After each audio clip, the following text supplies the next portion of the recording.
Angalia mwingine, mwambie leo injili ni fire. Mwambie mwingine leo injili ni moto. Sasa mwambie kala. Bwana asifiwe.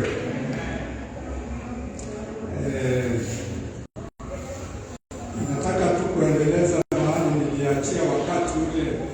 Wakati mwingine nilikuwa hapa nikahudumu kwa Morning Glory. I did intercession. Magapi wanakumbuka?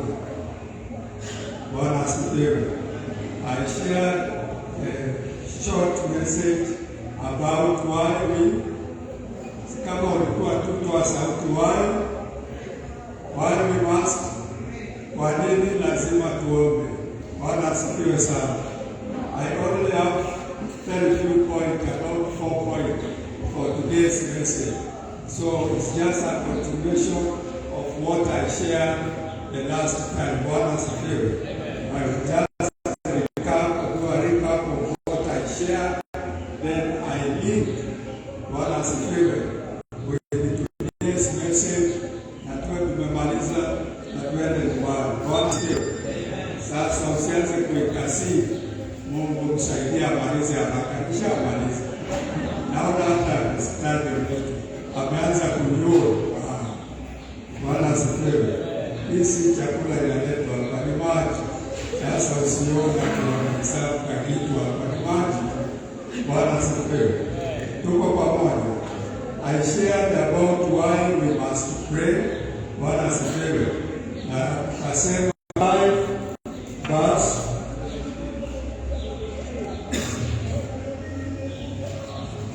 17. Verse 17, rudi pale. King James. This one says we pray continually. Another version says pray without ceasing. Bwana asifiwe. Nione tu kwa ishara ya mkono. Ni wangapi waliomba wakitoka kwa nyumba wakija.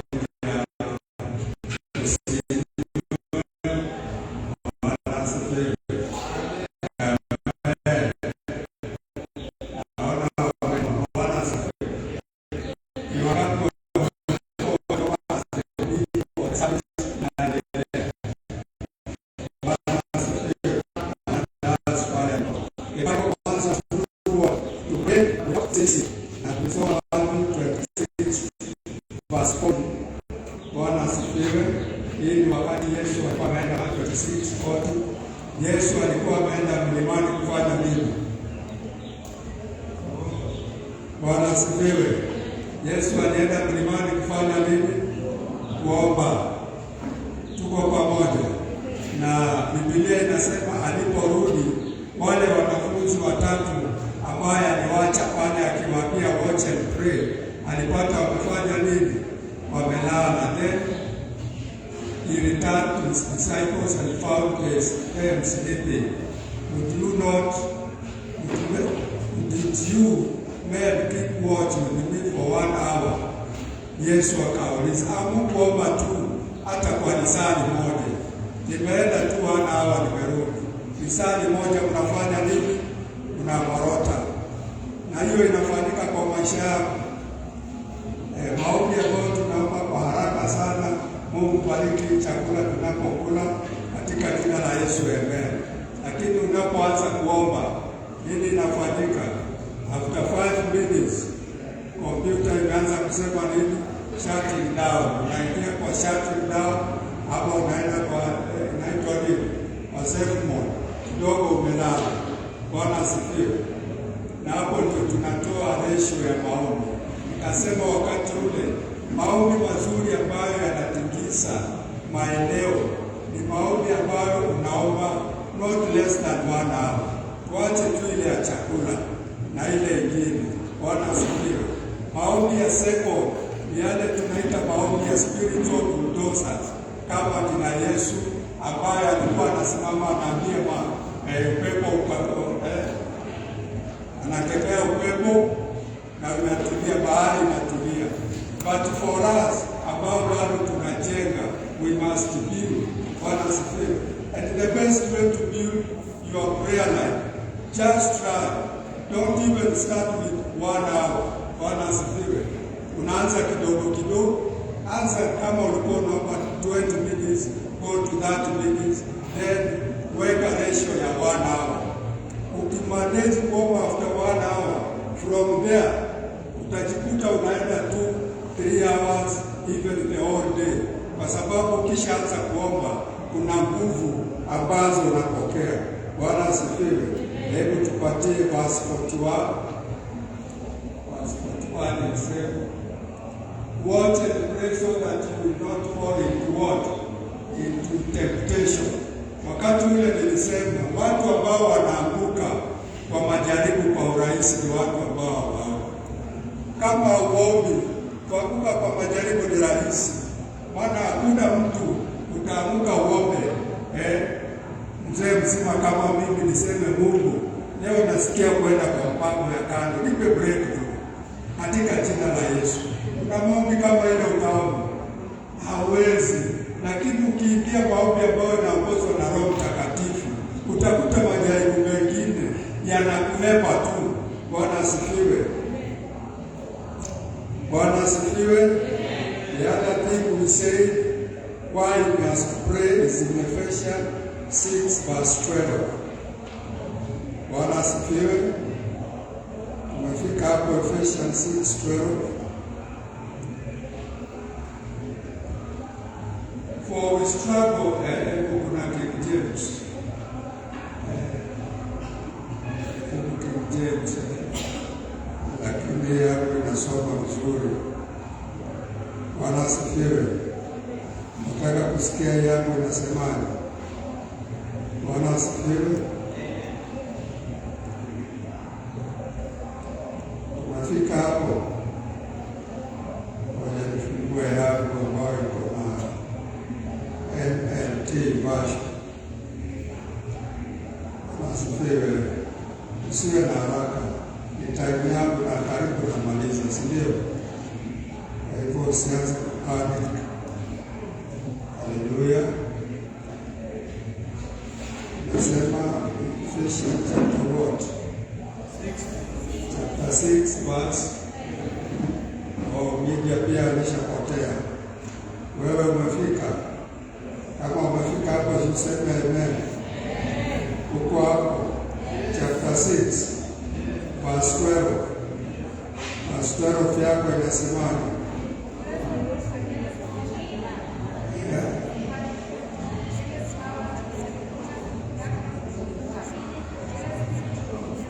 Napatiwe microphone tafadhali. Kwa maana kushindana kwetu sisi si juu ya damu na nyama, bali ni juu ya falme na mamlaka, juu ya wakuu wa giza hili, juu ya majeshi ya pepo wabaya katika ulimwengu wa roho. Maana kushindana kwetu sisi si kwa damu na nyama. Kwa natafuta hii simple version ambayo ni NLT. Bwana asifiwe. Biblia inasema for we are not fighting against people made of flesh and what? And blood, but against the evil rulers and authorities of the unseen world. Against what? Evil rulers and authority of unseen world. Our rulers and authority of unseen world ni kina nani? Who can guess? Na watu tunapigana nao lakini wao the enemy is general. Mchawi akitaka kukuroga utamwona anatuma uchawi na akuji kwa nyumba yako, lakini uchawi utafanya nini? Inakufikia. Mganga anapopiga ramli na kutuma zile powers, they are unseen, but they will definitely reach you if you are not doing what? If you are not praying. The other category was against those mighty powers of darkness who rule this world. Against what? Not just power, but mighty. Si hao watu wana nguvu ambazo zinaongoza hii dunia. Wako na nguvu, tusemezane tu kweli. Bwana asifiwe. Bwana asifiwe. Wale mko na biashara kama dini. Kuna watu ambao unapigana nao na pengine wanakushinda nguvu. Bwana asifiwe. Lakini wewe uko na nguvu ya kuwashinda. Amen. Tukimaliza hii ujumbe, nafikiri utatoka hapa na kwenda kuwamaliza kiroho, lakini si kimwili. Ya mwisho ni against wicked spirits in the heavenly realms. Wicked spirit where? So unaona, Mkristo ambaye haombi ni Mkristo ambaye maisha yake iko hatarini. Unawindwa na waganga, unawindwa na wachawi, unawindwa na wezi. Bwana asifiwe. Na njia pekee ya kupambana na hao watu ni kupitia nini? Maombi. Na nikasema wakati ule shetani amejipanga, pia jirani yako shetani amejipanga. Katika eneo la security ya George kuna jeshi la angani, si ndio? Shetani yako na jeshi la angani. Tumeona hapo ndio the wicked spirit ambazo ziko in the spiritual realm. Jeshi la ardhini. Bwana asifiwe. Na kuna hata jeshi la maji ambazo tunatumiwa, zinaitwa water spirit, ambazo ni kali sana. Ukiota unafuatwa na mamba, jua unaingia katika remu ambayo unasukumiwa maroho ya nini? The water spirit. Bwana asifiwe. So kama uombi, anga yako haiko salama. Na nikasema wakati ule Danieli aliomba. Bwana asifiwe. Alipoomba, maombi yake ilifanya nini? Ilishikiliwa siku ngapi? 21 days. Maombi aliomba na ikafanya nini? Ikajibiwa. Amen. Hapo pengine tutaona mbele maombi gani unafaa kuomba mpaka unafungua your spiritual realm. Vitu ambazo ziko huko zinafanya nini? Zinatoka. Na ya mwisho tulisoma Matthew 13:25. Katika Matthew 13:25. Fika hapo Matthew 13:25. Wewe umefika, ukifika unasema amen. Umefika ama ni amen ya imani. Tuko Matthew 13:25. Nasemaje? But while everyone slept, while men slept, hii niliokoka na King James. Bwana asifiwe. But while men slept, his enemy came and sowed tares among the wheat and went his way.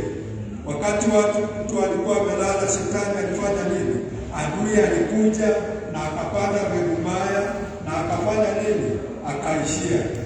Bwana asifiwe.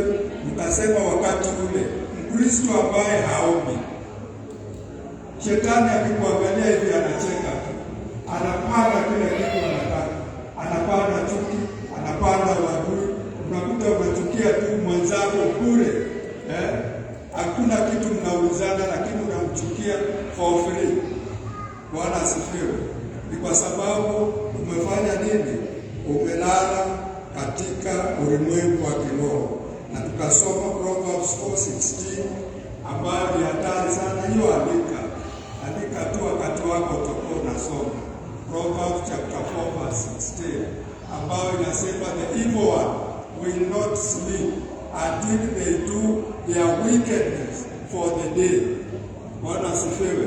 Wewe wakati umekula food na ugali, until you become a spiritual food, then you oversleep. Kuna mtu alali, wachawi wanaoperate saa ngapi? Mchana usiku? Usiku wanatembea wachana na naitrana. Naitrana hao wanasemanga naitrana ni hobbies. Au wana patrol. Anasikia raha akija anarusha kajiwe kwa mlango. Anasikiza.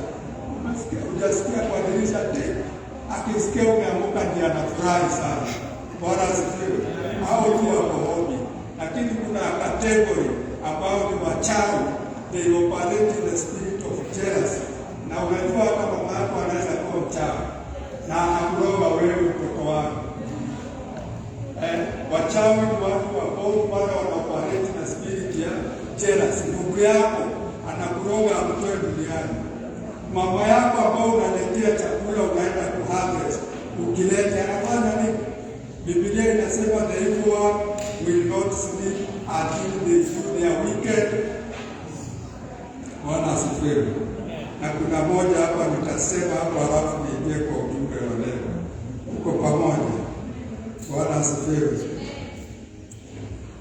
Niseme hiyo hapa, nisisome? Nisome. Turudishe pale Proverbs 6:10 and 11.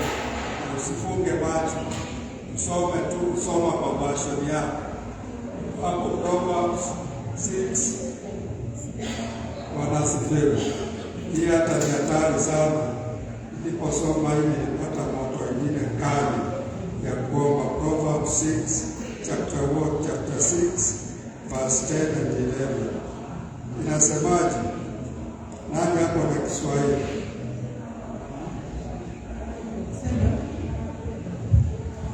Inasema hivi: bado kulala kidogo, usinzie kidogo, bado kukunya mikono upate usingizi. Kizungu, yet a little sleep, a little slumber, a little folding of the hands to sleep. 11. Hivyo umaskini wako huja kama mnyang'anyi, na uhitaji wako kama mtu mwenye silaha. So shall thy poverty come as one that travaileth, and thy want as an angry man. Bwana asifiwe. Washoni yako wamesema hivi. Sikuna wakati unaamka asubuhi, hata wale wananaga choo, nasikia kuacha nikamate kidogo, wala amemelia, lakini unasema acha nishike tu kidogo, 2 minutes niamke. Naitwa little slumber, little sleep. Unajikuta unaweka mikono kwa mguu, maana utaki yako kabaridi kakuchape. Wacha tu dakika 5 niamke. Verse 11 inasema and poverty will do what? Will come on who? Poverty, sasa nisome hivyo hapa. Poverty will come on you like a thief. And number 2, what will come to you? Scarcity ni nini kwa Kiswahili? Sasa umepata jawabu kwa nini uko na ukosefu. Bwana asifiwe. Other versions zinasema poverty will come to you like bandit. Najua bandit, wale wezi bandit katika ulimwengu wa kiroho. Umasikini utakumaliza. Bwana asifiwe. Sio mimi nasema, ni Biblia inasema. Na kwanza hii rudi hapo nyuma, imesema yua. Hata hii kwanza na poverty tu imesema you are what?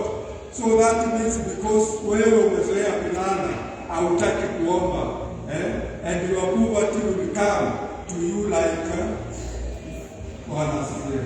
Ambia jirani amka. Ameamka. Bwana asifiwe.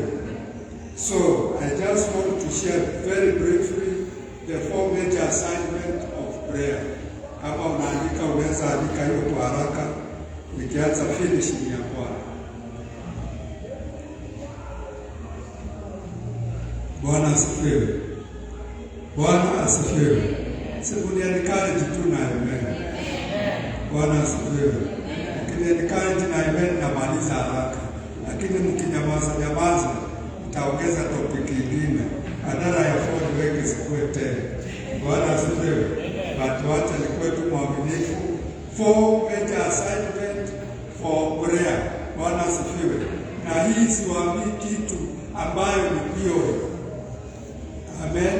Ninawaambia kitu ambayo nimefanya mwenyewe na nimeona inafanya kazi. Bwana asifiwe. Unajua kwa hii dunia watu wakianza kuomoka, vijana wanajua hiyo lugha. Wakiomoka hawaambii wengine wanapita namna gani. Na kama umetoka huko kwetu tunasemaga noko geni.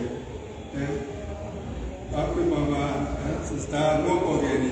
Unakuta mtu wako na supermarket, ako na gari karibu 20. Ukimuuliza hao walipeke kitu fulani, mwambie noko geni. Kujaribu tu. Bwana asifiwe. Bwana asifiwe. Sasa mimi nataka nikupatie siri. Siri ya kuomoka ni nini? Ni maombi. Na sio maombi ya kula fulu peke yake. asifiwe.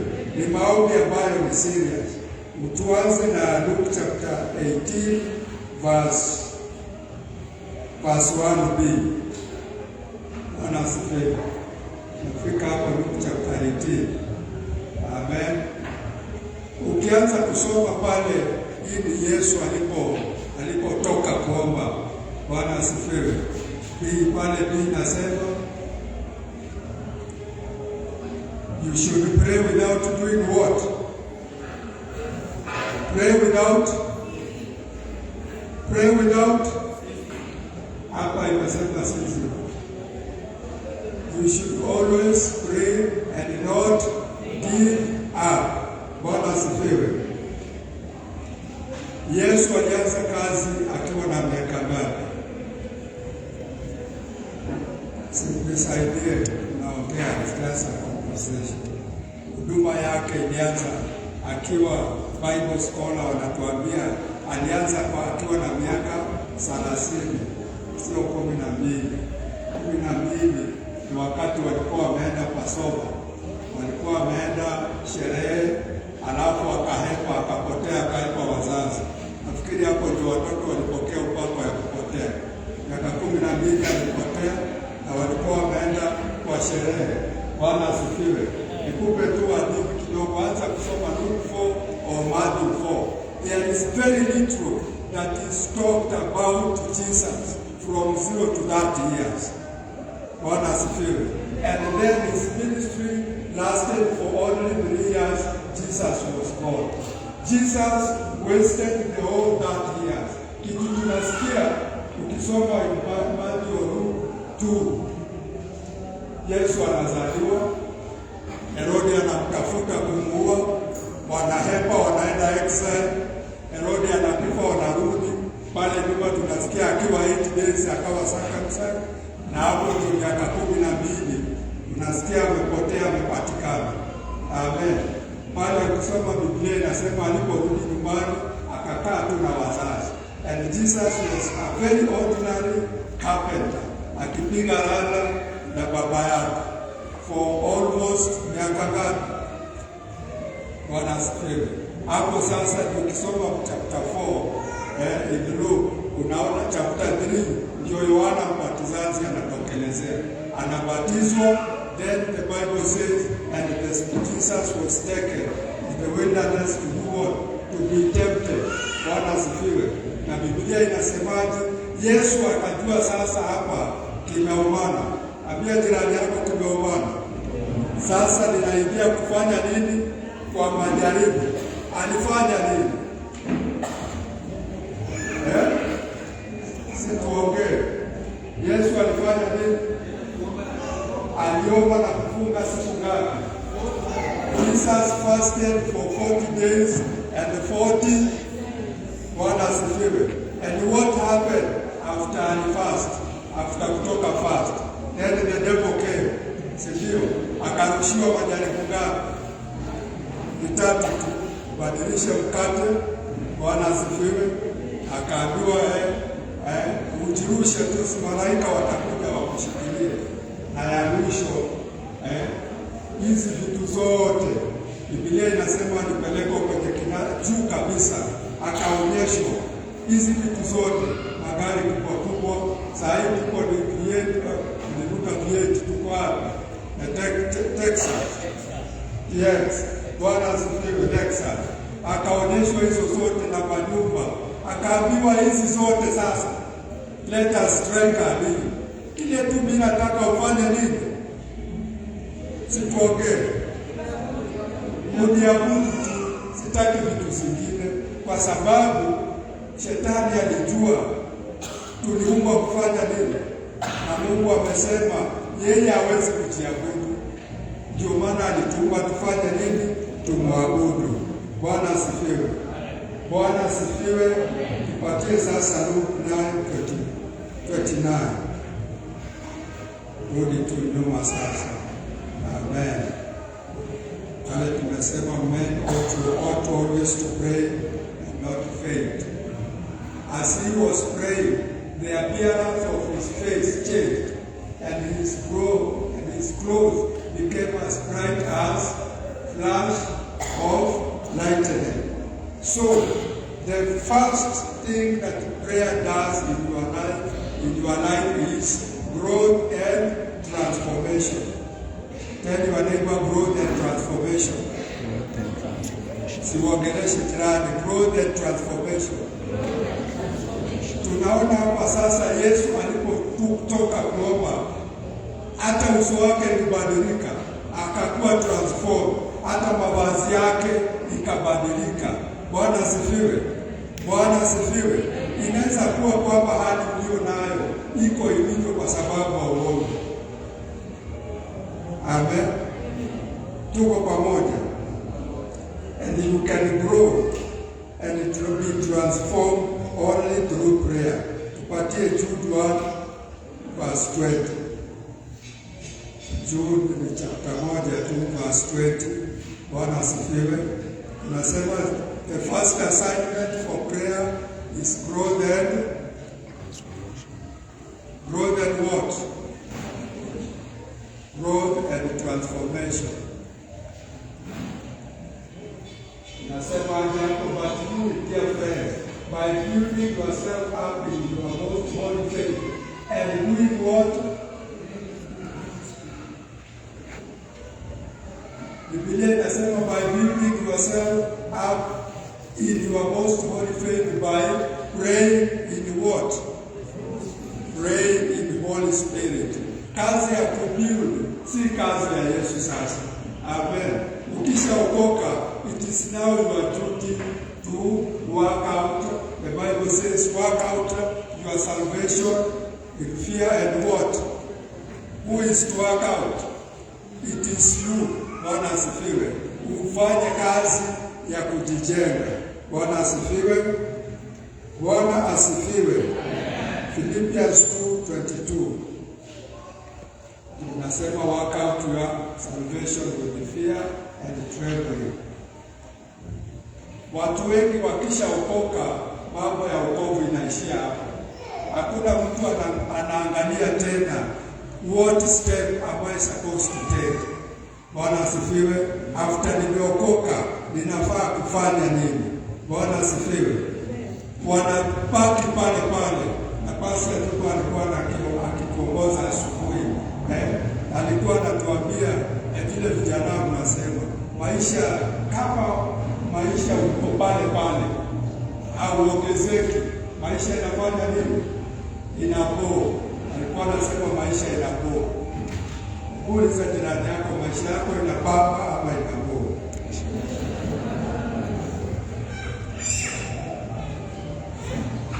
Bwana asifiwe. Maisha kama hakuna kuongezeka inafanya nini? Sinapoa sana. Imagine unaamuka, wewe ni yule tu tumekujua miaka 10, miaka 20 iliyopita. It is only God who has the privilege to be the same yesterday, today and forever. But not you. Tell your neighbor, not you. Mungu alituumba tuwe twa kuongezeka. Bwana asifiwe. Our God is a God of fruitfulness, is a God of multiplication. So ukiona umekuwa doma katika maisha yako na usomi, either spiritual or physical, jua kuna nini? Kuna shida. Bwana asifiwe. Kama umezaa mtoto na huyu mtoto bado unamulisha after 20 years, unabebaka chakula unamwekea kwa mdomo, wewe kama mzazi unafurahi. Mimi hapa na ile nyeupe bado, my parents are still alive. Baba na mama wako hai. Bwana asifiwe.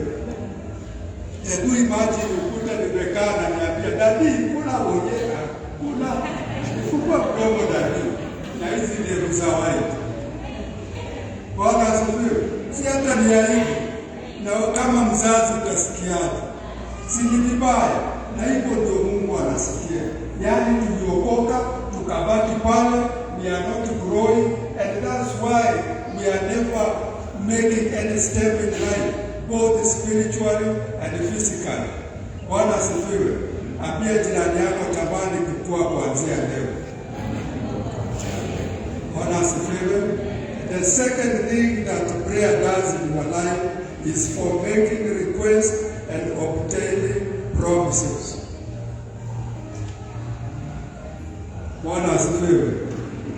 There is one thing Pastor mentioned in the morning. You pray, but you are praying prayerless prayers. Shasikia kitu kama hiyo. Unaomba lakini unaomba maombi ambayo si maombi. Bwana asifiwe. Maana haulizi. Ushasikia maombi ambayo si maombi. Tumesema hapo ya kwanza, mtu ambaye haoni kama mtoto. Mtoto akitaka kitu anafanyaje? Wamama simsaidie. Anafanya nini? Analia. Hebu jisikize wakati unaomba. Wewe unaomba, unaitisha ama unalia? Bwana asifiwe. Kwa sababu ya kutogrow, unapata mtu maombi yake yote ni kulia, oh God, oh God, oh God. And the apostles teaching another day, ati kuna brother wako kwa mkutano na ni ya youth.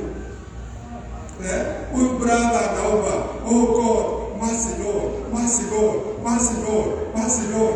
Na alikuwa anaomba anataka dada. Unfortunately, dada aliyekuwa hapo karibu naye anaitwa Mercy. Bwana asifiwe. Bwana asifiwe. Mercy Lord. Sasa huyu dada angalia. Hivi amani. Mercy Lord, mercy Lord, oh God, mercy Lord. Sasa apostol akawa huyu mtu angekuwa rahisi ya kumwambia Mungu, what I need is a wife, not mercy. Why do you need a mercy for when you need a wife? Bwana asifiwe. Huyo dada anaitwa mercy. Anaitwa mercy. Bwana asifiwe. So, what prayer does in our life is to making request, Bwana asifiwe, and obtaining promises. Give us Mark 11:24. Mark 11:24. Hapo niko karibu kumaliza. Unajua hiyo ni ya pili. Nimemaliza. Bwana asifiwe.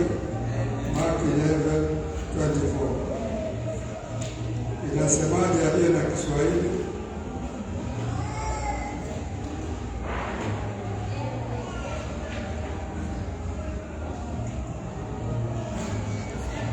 Yes.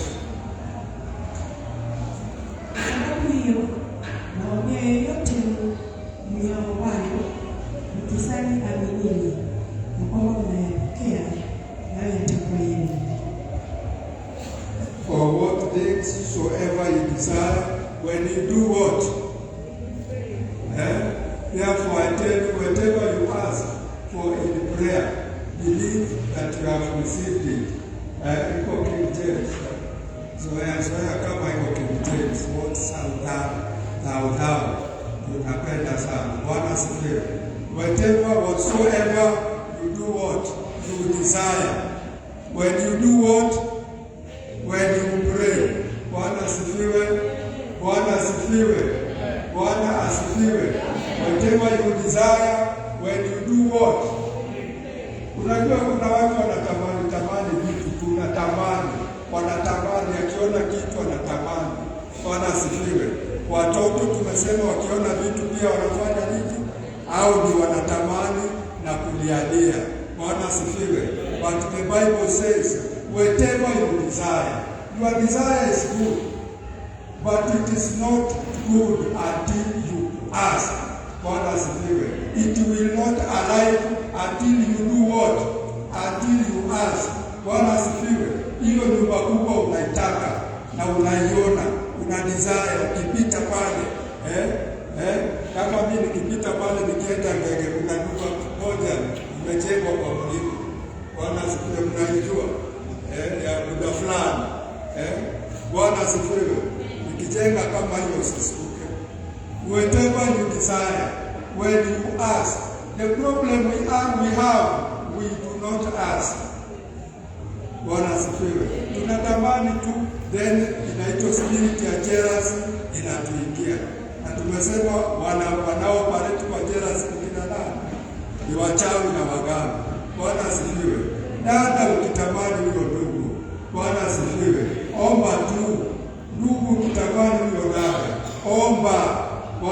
asifiwe. Sio kulialia basi, hapana.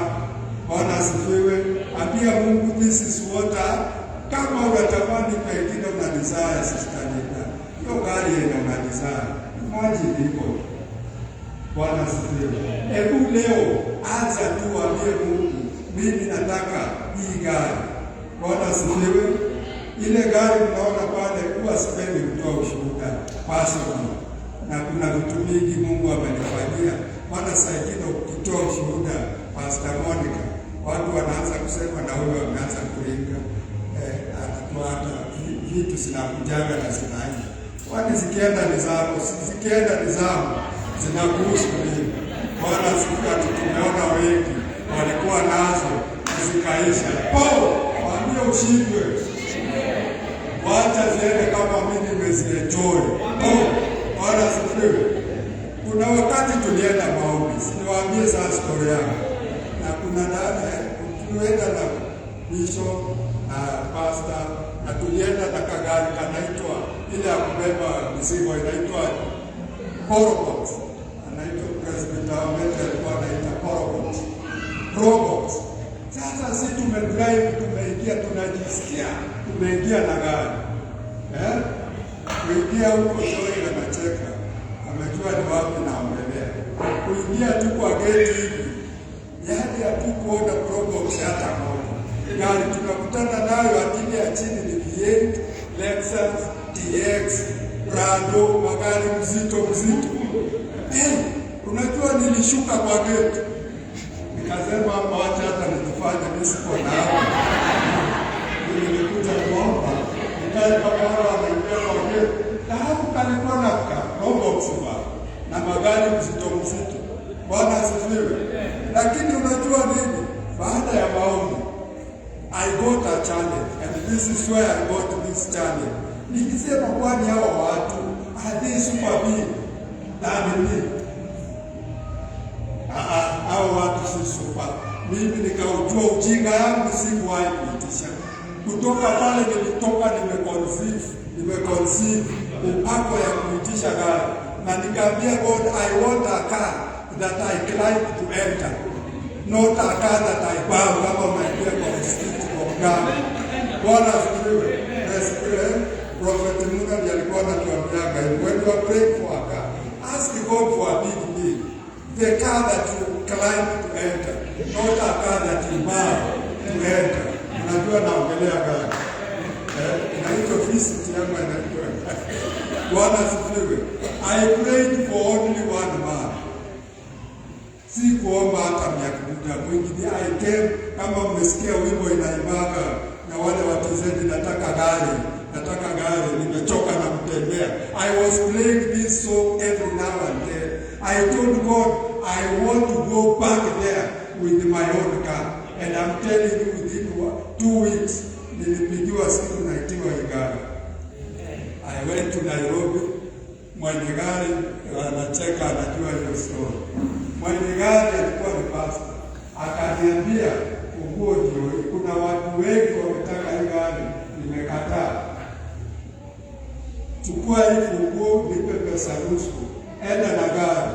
Ukisikia iko sawa, kuja unimalizie after 2 or 3 months. So I came, you can guess the first stop. Nilienda wapi? Pale niliconceive maombi ya hiyo gari.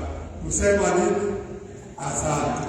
Na nikirudi hivi, after 1 week, nilikuwa nimepata hiyo pesa, na nikasema sasa niweke ya nini, na mimi nimepata nilichoomba. Na wale ni wachungaji walitaka kujenga kanisa. Nilitupa pesa, hawakuamini kuona kwa mfano. Mpaka saa hii wananiita mimi ndio bishop wao. Kwa sababu wamejenga kanisa, hata waliniambia nitaenda kudedicate, nikaambia hapana, sijafika hiyo level chini. Bwana asifiwe. What am I saying? When you desire something, na uombe kwa bidii, you ask in prayer, you will definitely receive. Nawaambia kitu ambao nimefanya. Mimi ni Lumumba mwenye mnajua. Amen. I'm not from Nigeria. You know me, I'm from this place. Amen. I am telling you what I have practiced and God has done it within a very short time possible, na si kuchukua load ya mtu.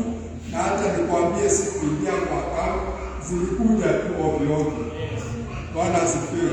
Maana ukitafuta Mungu